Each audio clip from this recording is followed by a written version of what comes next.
जाति गणना लागू करो, लागू करो, लागू करो। जाति गणना लागू करो, लागू करो, लागू करो। 27% आरक्षण लागू करो, लागू करो, लागू करो। जाति गणना लागू करो, लागू करो, लागू करो। ओबीसी महासभा जिंदाबाद, जिंदाबाद, जिंदाबाद। ओबीसी महासभा जिंदाबाद, जिंदाबाद, जिंदाबाद। जो आरक्षण का जो 27% है, वैसे तो हमारी जनसंख्या 60 है, हम 52 मांग करना चाहिए, लेकिन 52 क्या वो 27 भी नहीं दे रहे। और अभी देखा होगा आपने, जो कम समझदार लोग हैं उनको देखना चाहिए पेपर में, जब जगह निकली उसका 2023 का रिजल्ट आया आरक्षक का, तो उसमें 950 पद होल्ड कर दिए सिर्फ हमारे हिस्से के। हमारे जो छात्र हैं ओबीसी वर्ग के, उनके 950 पद होल्ड कर दिए। इसका कारण क्या है? जो भारतीय जनता पार्टी की जो सरकार है वो नहीं चाहती कि पिछड़े वर्ग के अनुपात में उनको हिस्सेदारी दी जाए। जानबूझकर हमारे लोगों के साथ में कुठाराघात कर रही है और हमारा ओबीसी मूक बधिर बनकर देख रहा है। उनके अंदर अभी खून जागा नहीं है, ना उनमें अभी कोई ऐसी मंशा आई है कि देश में अफरा तफरी होना चाहिए। जिस दिन वे सोच लेंगे, क्योंकि जो सरकार होती है उसके अधीन जनता होती है। लोकतंत्र में सरकार पालक है और जो सरकार है उसको न्यायपालिका ने आदेश दे रखा है कि आप लोग 27% आरक्षण दें। वैसे तो 52 देना चाहिए, लेकिन आप 27 दें। 27 भी नहीं देना चाहते, आपको दे दिया तो होल्ड कर दिया। आपको जानबूझकर चैलेंज के साथ कहती है भारतीय जनता पार्टी, आपके 900 पद हम नहीं देना चाहते, तुम्हारे हक के पद हैं, 13% होल्ड किया, इस कारण से नहीं देना चाहते। अब नहीं जाओगे ओबीसी, इस तरह से आरक्षण मिलेगा हमें। हम जहाँ 50 लोग इकट्ठे हो गए पूरे ग्वालियर में, इधर उधर कहीं पे भी ज्ञापन दे दिया। बरसों से हम देखते चले आए, सरकार हमारी 27% आरक्षण हुआ करता था, उनने घटाकर 14 कर दिया।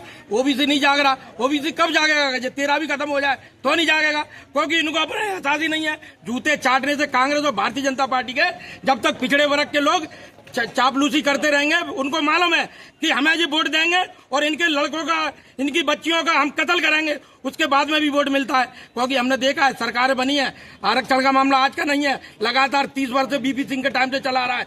उसके बाद में पिछड़े वर्ग ने कई बार सरकार बनाई है, लेकिन उन्होंने अधिकार देने का काम नहीं किया है। उनको एहसास कराओ कि हमारा आरक्षण अगर हमें नहीं दोगे तो तुम्हारी सरकार भी नहीं रहेगी।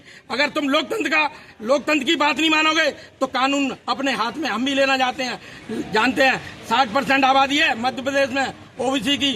तुमने जिस तरह से कानून अपने हाथ में लेकर 13% सुप्रीम कोर्ट की बात नहीं मान रहे, 27% आरक्षण देना चाहिए, आप नहीं बात मान रहे और हम अपनी पे उतरे आए। हम न्यायपालिका की बात नहीं माने, सरकार की बात नहीं माने तो क्या होगा?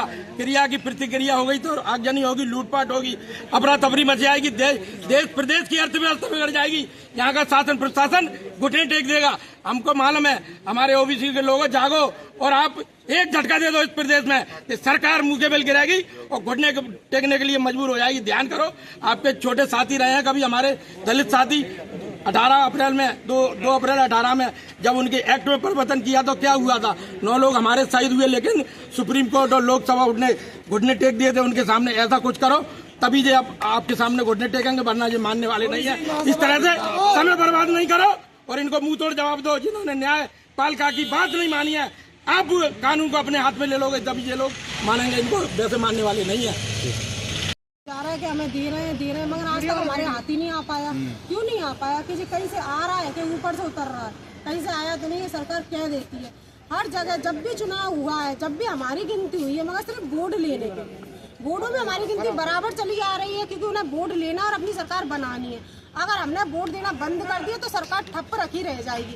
सरकार बनाते भी हमें तो गिराना भी हम लोग जानते हैं। ओबीसी महासभा एक वो ताकत है जो चाहेगी तो तख्ता जब पलट देगी। हमें अपनी मौतों का डर नहीं है। आज एक शहीद मरेगा तो कल 4 पैदा होंगे, मगर हम अपने अधिकार के लिए लड़ेंगे जरूर। ओबीसी महासभा एक वो है, हथियार है, क्योंकि हमारे कंधे पे रख के वो लोग बंदूक तो चलाते हैं, मगर सरकार अपनी बना ले जाते हैं और उसके बाद हमारी गिनती कहीं नहीं होती है।